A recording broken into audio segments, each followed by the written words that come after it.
आदाब, मैं नीता सिंह हाजिर हूँ हिंदुस्तान भर की सोशियो पॉलिटिकल और इकोनॉमिक इश्यूज पर खास प्रोग्राम लेकर। यह है इंडिया। हमारे इस खास प्रोग्राम में आज बात दिल्ली में हुए G20 समिट की। जी हाँ, राजधानी दिल्ली में G20 लीडर समिट ऑर्गेनाइज किया गया, जिसमें G20 कंट्रीज़ के हेड ऑफ स्टेट्स और गवर्नमेंट के अलावा दुनिया भर से दूसरे कई डेलीगेट्स प्रगति मैदान में बने भारत मंडपम में एक प्लेटफॉर्म पर जमा हुए। और ख़ास बात ये रही कि G20 इंटरनेशनल इकोनॉमिक कोऑपरेशन का एक प्रीमियर फोरम है। ऐसे में हम ये समझना चाहेंगे, ये ज़रूरी भी है कि देश की राजधानी में ऑर्गेनाइज हुए इस हाई प्रोफाइल इवेंट में G20 के प्रेसिडेंट कंट्री के तौर पर हमारा अचीवमेंट क्या रहा। इसी पर बात करने के लिए हमारे साथ स्टूडियो में मौजूद हैं तीन खास मेहमान। हमारे साथ former Indian diplomat ambassador Virendra Gupta हैं, Indian council for research on international economic relations में प्रोफेसर अर्पिता मुखर्जी और MPIDSA में senior fellow doctor Rajeev Nayan. आप तीनों का हमारे स्टूडियो में वेलकम है। सबसे पहले एम्बेसडर साहब, आपसे जानना चाहेंगे, अभी इंडिया ने 18th summit G20 summit organise किया दिल्ली में। कितनी बड़ी सक्सेस आप मानते हैं जो अभी ऑर्गेनाइज़ किया गया? बहुत सक्सेसफुल था। एक तरीके से कहा जाए तो इंडिया का ये प्राउड भारत मोमेंट हमारी वर्ल्ड स्टेज पे स्टैंडिंग बहुत में इजाफा हुआ उसमें। और जिस तरीके से पिछले साल भर तक जी इंडिया ने 100 मीटिंग्स करी, सिर्फ ना दिल्ली में बल्कि दिल्ली के बाहर, following a very inclusive approach, तो इन सब चीज़ों की बहुत सराहना हुई और एक ऑल्टरनेटिव रास्ता दिखाया है इंडिया ने, क्योंकि ब्लॉक पॉलिटिक्स का जो और ट्रेडिशनल सिक्योरिटी डॉक्ट्रिन्स है वो फेल हो गई हैं। उससे कोई नतीजा नहीं निकल रहा है, लड़ाई झगड़े बढ़ते जा रहे हैं। तो उस सिचुएशन में एक ऑल्टरनेटिव जो इंडिया ने सामने रखा सब लोगों के, वसुधैव कुटुंबकम, कि सब लोगों की परवाह करें, पूरे विश्व की परवाह करें, विश्व को एक परिवार समझें, अपना नेशनल इंटरेस्ट नहीं छोड़ने की बात कही, लेकिन अपने नेशनल इंटरेस्ट को एक ब्रॉड पर्सपेक्टिव में देखते हुए पूरे विश्व को लेके चलें। तो इसकी जो है बड़ी रेजोनेंस हुई, बड़ी सराहना हुई। मैं खुद जो है एक एंगेजमेंट ग्रुप सिविल सोसाइटी 20 बना था, उसमें हमने 100 मीटिंग्स करी इंडिया की, और इंडिया के बाहर के लोगों को भी बुलाया। और उन सब लोगों में ये बड़ा बहुत ज़ोर शोर से उन्होंने इसका समर्थन किया कि अगर आगे के वक्त में अगर विश्व में कुछ शांति की बात करते हैं तो यही रास्ते से चलना पड़ेगा। और डिक्लेरेशन जो है वो उस पर कॉन्सेंसस करवाया। ये कोई छोटा अचीवमेंट नहीं है। मैं समझता हूँ कि ये इसलिए पॉसिबल हो पाया, अपार्ट फ्रॉम जो डिप्लोमेटिक स्किल्स और प्रधानमंत्री जी का व्यक्तित्व है, उसके अलावा क्योंकि इंडिया किसी गुट में नहीं है जी, और इंडिया की अप्रोच जो है मॉडरेट और ऑब्जेक्टिव, तो इसलिए इंडिया बाकी सब कंट्रीज के साथ काम कर पाया और एक हमारे पास एक ठोस नतीजा सामने आया। जी बिल्कुल, बहुत बड़ी सक्सेस आप मान रहे हैं कि बहुत सक्सेसफुल रहा जो G20 ऑर्गेनाइज अभी दिल्ली में किया और इंडिया ने प्रेसिडेंसी की। प्रोफेसर अर्पिता, आपसे जानना चाहेंगे, आप कैसे देखती हैं कितनी बड़ी अचीवमेंट इंडिया ने, पहली बार इंडिया में दिल्ली में ये G20 समिट ऑर्गेनाइज किया गया, 18th G20 समिट था, कितनी बड़ी अचीवमेंट इंडिया के लिए? इकोनॉमिक दिख से देखा जाए तो सर ने ऑलरेडी बताया है कि स्ट्रैटेजिक पॉइंट ऑफ व्यू से ये इस टाइम पे जब ग्लोबली ट्रेड फॉल कर रहा है, GDPs फॉल कर रहे हैं, कई देशों में रिसेशन है, प्रोटेक्शनिज्म है, इस बीच में कोई एक समिट करना इजी काम नहीं है। उसके ऊपर से इंडिया ने एक ग्लोबल साउथ का लीडर के तरह से इमर्ज हुआ G20 में। ये सबसे बड़ी इंडिया की अचीवमेंट है कि ग्लोबल साउथ का वॉइस इतनी अच्छे तरह से G20 में आया। जो हमारे जो इंक्लूसिव ग्रोथ के मुद्दे, जो क्लाइमेट चेंज के मुद्दे, किस तरह से डेवलपिंग कंट्रीज़ को फाइनेंस करनी चाहिए, ये जो सारे इश्यूज़ है, ये G20 के इश्यूज़, फाइनेंसिंग इश्यूज़, जो कोर फाइनेंसिंग इश्यूज़ में इन्होंने जो एक south and developing country angle डाला, मेरे हिसाब से ये बहुत ही एक यूनिक एफर्ट है। और मैं सर से बिल्कुल एग्री करती हूँ कि ये चीज़ एक दिन में नहीं हुआ, काफ़ी 1 सालों से काफ़ी ट्रेड मिनिस्टर्स, हमारे बाकी सारे मिनिस्टर्स बहुत इन्होंने कोशिश की है, बिजनेस कम्युनिटी को साथ लाने की कोशिश की है। इंडिया को सब कोई देख रहे हैं, जैसे रेजिलियंट वैल्यू चेन कैसे बनेगा, वैल्यू चेन की मैपिंग कैसे होगी, ये जो सारे मुद्दे, नया स्टार्टअप 20 के ग्रुप MSME के कई सारे नए नए मुद्दे इस बार बहुत अच्छे तरह से ये डिक्लेरेशन में आए हैं, जो कि भारत के लिए बहुत महत्वपूर्ण मुद्दे हैं।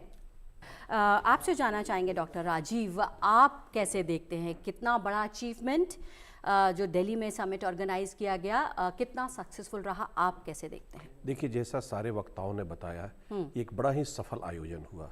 और इस सफल आयोजन को अगर हम मोटे मोटे 4-5 विषयों पे बांटते हैं तो सबसे पहला जो मैं कहूँगा, जो सफलता का जो श्रेय मैं दूंगा, सो वह है लीडरशिप डिक्लेरेशन, जो नेतृत्व घोषणा पत्र जिसे हम कह सकते हैं, उसका आना। देखिए, बड़ी शंकाएं थी और शंकाओं में कैसा नेतृत्व उभर कर आता है, इस पर एक बहुत बड़ा प्रश्न चिन्ह था। और इस प्रश्न चिन्ह को जिस तरह से हमारे जो कूटनीतिज्ञ ने, चाहे हमारे नेतृत्व ने किया, वो निश्चित ही काबिल तारीफ की बात है। उन्होंने सब लग रहा था कि घोषणा पत्र न आ पाएगा। जिस तरह बाली में संघर्ष हुआ था, यद्यपि बाली में भी भारत ने अपनी बड़ी ही सक्रिय और सकारात्मक भूमिका निभाई थी और इस भूमिका की पूरी सराहना हुई थी। और ऐसे समय में सराहना हुई थी जब भारत को यूक्रेन के युद्ध काल में और यूक्रेन के संघर्ष काल में जो कहे लग रहा था कि कुछ रूस के सर भी पाता जा रहा है और अपनी एक जो भारत की उच्च स्तर की भूमिका है वह नहीं निभा रहा है। भारत ने उसमें एक अपना नेतृत्व बताया और काफ़ी हद तक लोगों को एकजुट में लाने में सफल हुआ। आज जो इस बार का दिल्ली का जो बैठक थी, उसमें भारत खुद ही नेतृत्व में था, तो उसने अपने नेतृत्व का परिचय देते हुए एक दिन, समापन के एक दिन पूर्व ही उस घोषणा पत्र को ले आया, उस पत्र को ले आया। तो निश्चित ही हर जगह इसकी सराहना हो रही थी। दूसरी बात थी अनुपस्थितियाँ, और जिसे कहे छाया। अनुपस्थिति थी 2 बड़े नेताओं की, पुतिन की अनुपस्थिति थी और शी जिनपिंग की अनुपस्थिति थी। और ये सारी अनुपस्थिति लग रहा था कि इस बार के जो समिट हो रहे हैं उसमें इसके ऊपर छाया बनी रहेगी और यह सफल सा ना हो पाएगा। लेकिन आज के दिन में देखते हैं कि इतनी बड़ी सफलता हुई, हर तरह से इसका जो परिणाम निकला, हर पूरे विश्व में देखिए सराहना हो रही है। आज के दिन में चीन को समझ में नहीं आ रहा है कि वो क्या बोले और क्या ना बोले, तो यह भी एक बहुत बड़ी सफलता मैं मानता हूँ। तीसरी बड़ी सफलता जो मानता हूँ, जो अभी सबने बताया, ग्लोबल साउथ, वैश्विक दक्षिण जो इसे कहते हैं, वैश्विक दक्षिण को अपने साथ लाना। इस G20 को ज़्यादातर कहा जाता था कि यह पाश्चात्य विश्व व्यवस्था या पाश्चात्य आर्थिक व्यवस्था जिसमें बाकी लोगों को लाया जा रहा है, वे मूलतः इस व्यवस्था को बनाए रखने की एक योजना है। देखिए, इस योजना में आज के दिन में 55 राष्ट्र जो अफ्रीका यूनियन के हैं वो इसमें आ चुके हैं और इन 55 राष्ट्र को, चाहे अफ्रीका यूनियन को लाना ही कम बड़ी बात नहीं थी। यहाँ भी हमारे नेतृत्व की साधना, हमारे नेतृत्व का जो परिचय दिया गया वह भी निश्चित ही प्रशंसनीय है। और उन्होंने देखिए ऐसे समूह को चुना कि जिस पर कि बहुत ज़्यादा विरोध नहीं हो सकता था। अगर कोई एक राष्ट्र को आप चुनते या दूसरे राष्ट्र को चुनते तो हो सकता है कहीं से चीन का वो समर्थक माना जाता, कहीं से वो अमेरिका का समर्थक माना जाता, कहीं से यूरोप का समर्थक माना जाता, लेकिन पूरे समूह को लेके आया। और समूह को लेके आने से एक जो कंसेंसस बिल्डिंग का जो अप्रोच इसमें रहता है उसमें काफ़ी मदद मिली और कहीं से भी विरोध नहीं अफ्रीका यूनियन का हो पाया। और देखिए, आज के दिन में हर कोई जानता है अफ्रीका साधन समृद्ध एक भूभाग है, महादेश है, वहाँ एक भू राजनीति भी चल रही है, लेकिन भू राजनीति से परे हटकर उस भूभाग को एक विकसित करने का एक बड़ा ही एक मानव कल्याण का एक होना चाहिए, योजना होनी चाहिए। और इस पर हमने किया। प्रधानमंत्री की अपना भी जो उसमें कमिटमेंट है, अपना भी वो भी उन्होंने दर्शाया और काफ़ी दिनों से इसके लिए उन्होंने प्रयासरत थे। तो ऐसी कई सारी बातें हम देखते हैं कि हुई, जिसके चलते हम कहेंगे कि एक बड़ा ही सफल आयोजन हुआ। उससे जो अंतिम बात मैं जो बोलूँगा, जिस तरह से माना जाता है कि भारत में पता नहीं किसी चीज़ को ठीक से करे या ना करे, जिस तरह से संगठनात्मक, जिस तरह से पूरा आयोजन हुआ, जिस तरह से लोग प्रसन्न थे, हर तरह के हमने अपनी संस्कृति का वहाँ पर एक परिचय दिया। लोग उसको पूरा आनंद उठा रहे थे। तो संस्कृति और बाकी भी व्यवस्था दोनों का हर जगह प्रशंसा हुई कि बहुत ही बढ़िया भारत ने ऑर्गेनाइज किया। तो देखिए ये भी अंतिम जो है ये भी काफ़ी महत्वपूर्ण रहता है। लोग यहाँ से बहुत सारा अच्छा घोषणा पत्र करके जा रहे हैं, लाके वगैरह परेशान होकर जा रहे हैं। तो बाद अगर वो भारत गए थे, सब घोषणा पत्र तो ठीक था, लेकिन देखिए इतनी व्यवस्था लच्चर थी, तो उसका देखिए हमें तो श्रेय लेना ही पड़ेगा, तो हमने श्रेय लिया। धन्यवाद। डॉक्टर राजीव, जैसे कि आप कह रहे हैं कि ना ये समिट सक्सेसफुल रहा, बल्कि एक अच्छा ऑर्गेनाइज भी बहुत अच्छे से किया है, अपना कल्चरल, अपने ट्रेडिशंस, ये सब भी बहुत अच्छे से शोकेस किए इंडिया ने। एम्बेसडर साहब, आपसे जानना चाहेंगे कि हम बात कर रहे हैं डिक्लेरेशन की, यहाँ पर एक बहुत बड़ा अचीवमेंट रहा, जैसे कि डॉक्टर राजीव ने कहा, अफ्रीकन यूनियन को हम इंक्लूड कर पाए, और अगर हम बात करें कि क्या क्या डिक्लेरेशन में रहा, वो आपसे जानना चाहेंगे। देखिए, पहले तो अफ्रीकन यूनियन की बात करें तो इसकी इम्पोर्टेंस दो तरीके से है। फर्स्टली सिंबॉलिक, कि हम हमेशा कहते हैं कि जो ऑर्गेनाइजेशंस रिप्रेजेंटेटिव नहीं हैं वो पूरी इफेक्टिवली अपना दायित्व नहीं निभा सकते हैं जी। उसमें यूएन सिक्योरिटी काउंसिल एक प्राइम एग्जाम्पल है। तो अफ्रीकन यूनियन के जुड़ने से वो रिप्रेजेंटेटिव वाली जो चीज़ है वो बात सुधर गई। दूसरा, एक तरीके से अफ्रीकन यूनियन के जुड़ने से 55 देश जो है वो पूरा अफ्रीका एक तरीके से जुड़ जाता है। वो मेंबर नहीं बनते हैं। G20 एक हाई टेबल है ग्लोबल स्टेज पे, वो हाई टेबल ही बनी रहेगी और उसका एक असर होगा, मुझे ऐसा लगता है अगले आने वाले दिनों में। जब ये G20 की परिकल्पना हुई थी और जब बनाया गया था जी, तो primarily global economic and financial issues के लिए बनाया गया था और अभी तक भी इसका प्राइमरी फोकस इसी में है जी। बट जैसा हमारे विदेश मंत्री ने भी बोला और बाकी नेताओं ने भी बोला कि ग्लोबल स्टेज में इकोनॉमिक इश्यूज, फाइनेंशियल इश्यूज और पॉलिटिकल सिक्योरिटी इश्यूज को अलग करना बिल्कुल मुमकिन नहीं होता हमेशा। तो सब एक दूसरे से जुड़े होते हैं।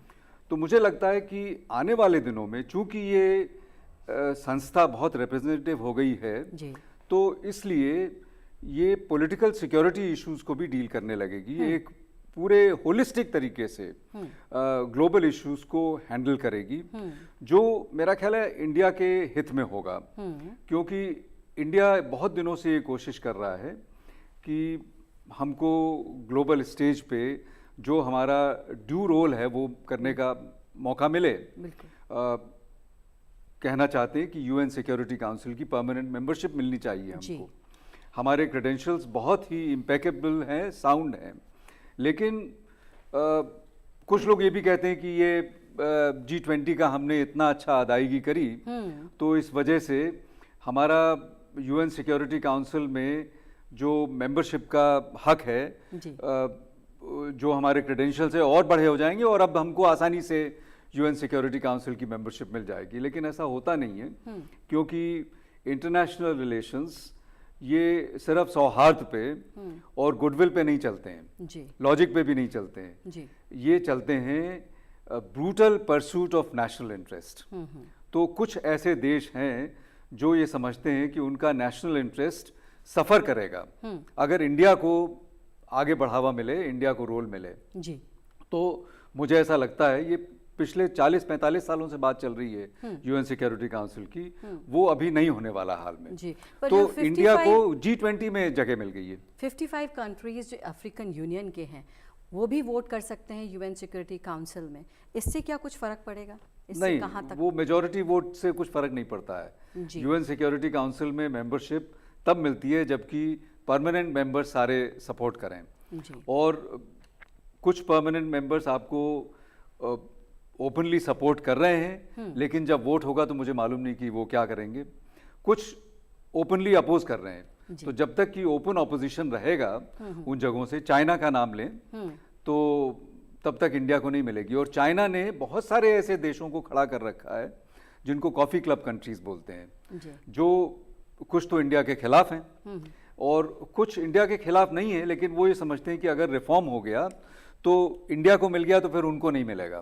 खैर, मोटी मैं बात ये कह रहा था कि वर्ल्ड स्टेज में एक G20 उभर के आ रहा है as primary organisation to deal with not just economic in financial issues but also with security and political issues. तो हमें इसकी तरफ इसको बढ़ाना चाहिए। जी गोल्डी मीट मटन मसाले, जो आपके हाथ का मटन खाए जिंदगी भर आपका हो जाए। जहाँ जाए रिश्ते बनाए गोल्डी मसाले। प्रोफेसर अर्पिता, आपसे जानना चाहेंगे, जैसे कि एम्बेसडर साहब कह रहे हैं कि ये एक बड़े प्लेटफॉर्म के रूप में उभर कर आ रहा है G20 की। अगर हम बात करें, सिर्फ इकॉनमिक इश्यूज़ ही नहीं हैं, जियो पॉलिटिकल इश्यूज़ भी, पॉलिटिकल इश्यूज़ भी हैं। तो कहीं ना कहीं क्या इसका भी असर पड़ता है इकॉनमी पर, और ये सब डिस्कस किए जाना या इसका हल निकाला जाना भी ज़रूरी है इस फोरम में? हाँ, इस फोरम में देखिए, जो G20 का फोरम था पहले, हाँ, उसका ये जो जियो स्ट्रेटेजिक इश्यूज एक न्यू एंट्री है, बहुत इंपॉर्टेंट है। एंड इसको आजकल कोई भी ट्रेड एग्रीमेंट में भी आप जियो स्ट्रेटेजिक इश्यूज को आजकल इग्नोर नहीं कर सकते। तो हर एक जगह पे जियो स्ट्रेटेजी है, मगर इकोनॉमिक इशू के लिए जो फाइनेंसिंग इश्यूज के लिए बनाया गया था, और इस G20 में जो ये बात कही जा रही है कि हमारे कुछ टारगेट्स दिए जाते हैं कंट्रीज, जैसे डेवलपिंग कंट्रीज को बोला जाता है ये कर लो, वो कर लो, ये कहाँ से करेंगे? ये जो इनोवेटिव फाइनेंसिंग होती है, ये फाइनेंसिंग इश्यूज G20 में आता है जाता है। जैसे अगर आप देखिएगा G20 में ये जो बातें हैं, जो digital financial inclusion, inclusive growth, हर एक G20 में आने जाने का है। मगर ये G20 पहले बार कहा है कि SDGs में 12% अचीवमेंट है। ये एक G20 at least group of develop countries तो उसमें ज़्यादा है, उनको खुद को एक्नॉलेज करना कि इंक्लूसिव ग्रोथ नहीं हो रहा है या SDGs ठीक से नहीं हो रहा है, ये एक बहुत बड़ी बात है। इसीलिए डेवलपमेंट का जो एजेंडा इंडिया ने रखा है और जिसमें एक परसेंटेज डाली गई है, ये मेरे हिसाब से एक बहुत बड़ी अचीवमेंट है।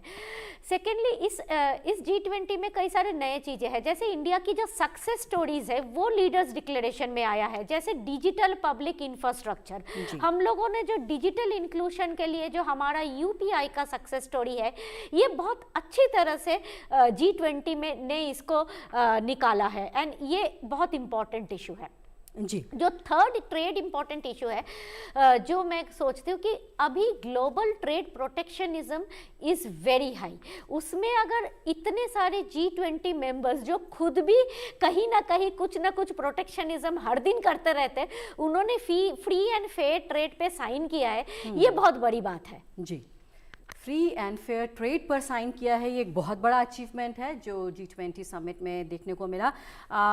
डॉक्टर राजीव, अगर हम क्लाइमेट चेंज की बात करें तो कितने सक्सेस हम रहे, क्या सक्सेस हमको मिली है? एक एग्रीमेंट भी साइन किया गया है, लॉन्च किया गया है, इंटरनेशनल बायोफ्यूल अलायंस भी लॉन्च किया गया है। वो क्लाइमेट चेंज के बारे में आपसे जानना चाहेंगे। देखिए, क्लाइमेट चेंज और जलवायु परिवर्तन एक बहुत बड़ा मुद्दा बहुत दिनों से रहा है।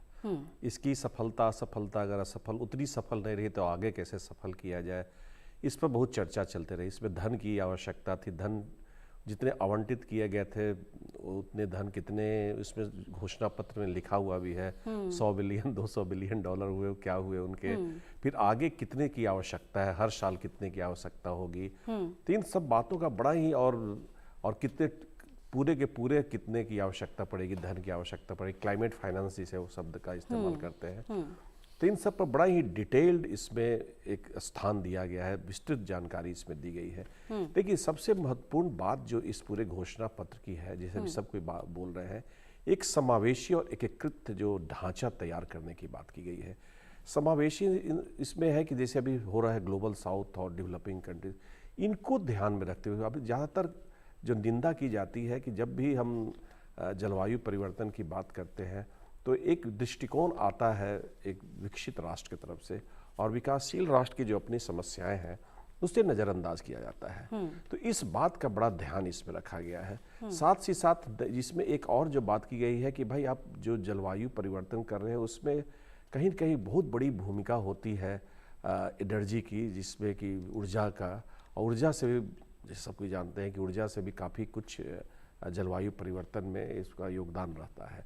तो उसके लिए एक शब्द इस्तेमाल किया गया है एनर्जी ट्रांजिशन, जी कि किस तरह से हम इधर से उधर जाए। और उसमें उन्होंने कई तरह के एनर्जी ट्रांजिशंस की बात की है, जिसमें कैसे आगे बढ़ा जा सकता है, नए रूप कैसे लाए जा सकते हैं और किस तरह से इसे आगे बढ़ाया जा सकता है। उसमें एक न्यूक्लियर क्षेत्र से एक स्मॉल एंड मॉड्यूलर रिएक्टर की बात की गई है। केवल वही नहीं, बाकी भी न्यूक्लियर एनर्जी का एक देखिए एक नया रूप देखा गया है। न्यूक्लियर एनर्जी को जहाँ तक जब भी अब आपने ओपेनहाइमर फिल्म देखी होगी तो लगता था कि कुछ विभत्स, कुछ भयावह एक चित्र प्रस्तुत होता है, लेकिन इसकी एक सकारात्मक भूमिका भी होती है, इसकी एक कंस्ट्रक्टिव रोल भी हो सकता है। उसकी भूमिका की भी इसमें एक अच्छा खासा एक पैराग्राफ दिया गया है। और चलिए इस पर स्मॉल और मॉड्यूलर रिएक्टर पर भी दुनिया भर इंटरनेशनल एटॉमिक एनर्जी एजेंसी भी चर्चा कर रहे हैं, कितनी खामियां हैं, कितनी खूबियां हैं, कैसे इसे लाया जाए। लेकिन इस पर एक सोच तो हुई ना, एक सोच, एक उस दिशा में आगे बढ़े हैं लोग। साथ साथ देखिए डिजिटलाइजेशन की जो बात होती है, डिजिटलाइजेशन का भी एक बहुत बड़ा योगदान जलवायु परिवर्तन में है। आपको मैं एक उदाहरण देता हूँ। इसी जलवायु परिवर्तन के भय से विकसित देशों से उत्पादन की जो प्रक्रिया है विकासशील देशों की तरफ बढ़ाई गई, और चीन का जो क्षेत्र, जो मैन्युफैक्चरिंग सेक्टर जिसे कहते हैं, उसमें बढ़ता जा रहा था, करीब करीब 29-30% के आसपास आ गया, और अमेरिका घट के 6% के आसपास आ गया। लेकिन अब क्या हो रहा है कि अमेरिका अपना शेयर बढ़ाने जा रहा है डिजिटलाइजेशन, क्योंकि अब उसे इस तरह के जो वातावरण की उन्हें जो भय उतना नहीं रह गया है डिजिटलाइजेशन हो जाने से और कई तरह के नौ तकनीकी के आ जाने से। तो नौ तकनीकी का भी एक इसमें बात हुई है कि कैसे ट्रांसफ़र किया जाए और किस तरह से इसे आगे बढ़ाया जाए। नौ तकनीकी से अब देखिए अमेरिका का अनुमान किया जा रहा है कि 6% से बढ़ के 18% मैन्युफैक्चरिंग सेक्टर में जाएगा। तो उसी तरह अमेरिका का तो जब मैंने एक उदाहरण दिया, लेकिन बाकी राष्ट्र भी जब आधुनिक तकनीकी आते हैं जिससे कि जो वायु है सो उस तरह से प्रदूषित नहीं होगा, तो उस प्रदूषण का नियंत्रण के लिए भी डेवलपिंग कंट्रीज में भी वो उस तरह के तकनीकी लाने की बात और योजना की जा रही है। तो ऐसे कई हर क्षेत्र में आप देखेंगे कि इसे क्लाइमेट चेंज के क्लाइमेट जो उसका भय जो है उसको हर क्षेत्र, जिसे में कहा एकीकृत, हर एक क्षेत्र में जा रहे हैं। या फूड की भी बात करें तो वहाँ भी क्लाइमेट की बात की जा रही है, हर जगह की जा रही है। तो इस तरह से अब जहाँ भी कर रहे हैं, शिक्षा में भी क्लाइमेट की बात की जा रही है, हर जगह बात की जाएगी। तो इसलिए बड़ा ही इस पर विस्तृत ध्यान दिया गया है इसमें, और आशा करते हैं कि यह जो हमने घोषणा की है उसका क्रियान्वयन भी होगा, और निश्चित ही क्रियान्वयन के लिए सब प्रयासरत है, और इसमें भारत ने अपनी एक बड़ी सकारात्मक भूमिका निभाई है। जी बिल्कुल, प्रधानमंत्री मोदी ने भी कहा है कि इतने सारे क्लाइमेट चेंज पॉलिसीज़ इसमें इंक्लूड की गई हैं कि ये अपने आप में पहला ग्रीन समिट इसको हम कह सकते हैं।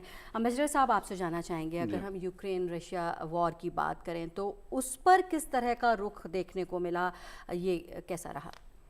आई थिंक बड़ी समझदारी से समिट डिक्लेरेशन ने सब्जेक्ट को डील किया है, और बड़ी मिसगिविंग्स थी, एप्रीहेंशन था समिट के पहले कि एग्रीमेंट हो पाएगा, क्योंकि दोनों खेमों में पोजीशंस वेरी पोलराइज्ड।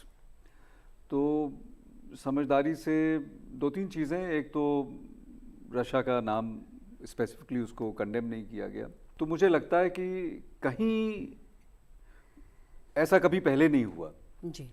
तो ऐसी उम्मीद जगी है कि शायद कुछ रास्ते अब खुलें।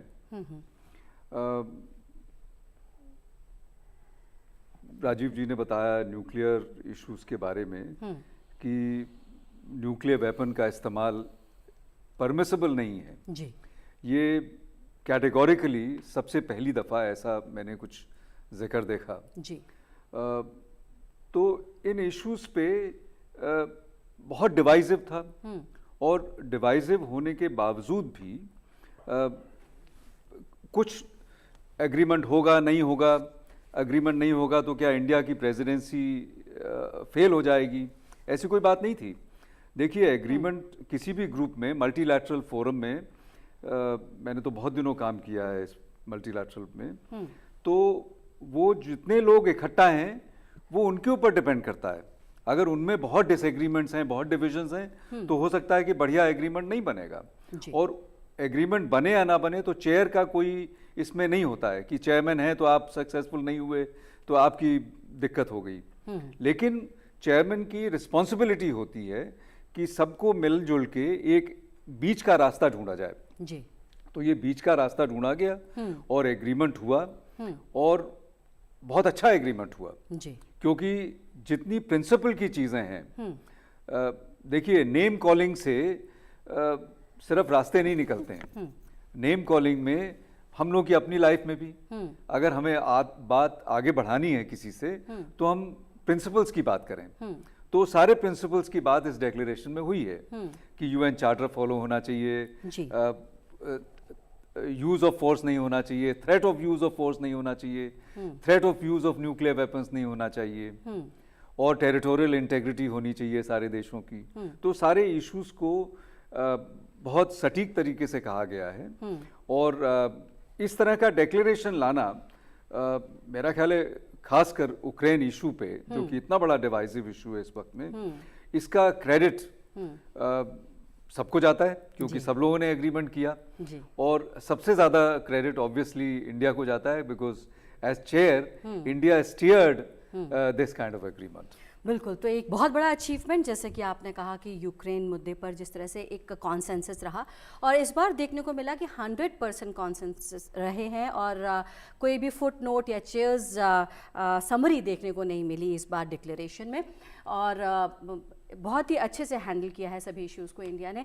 हमारी इस खास पेशकश में फ़िलहाल इतना ही। हमारा प्रोग्राम आपको कैसा लगा, इस पर आप भी अपनी राय दे सकते हैं। इसके लिए हमारा ईमेल आईडी है ddurduspecials@gmail.com। इसी के साथ हमारी पूरी टीम को दीजिए इजाज़त। आदाब।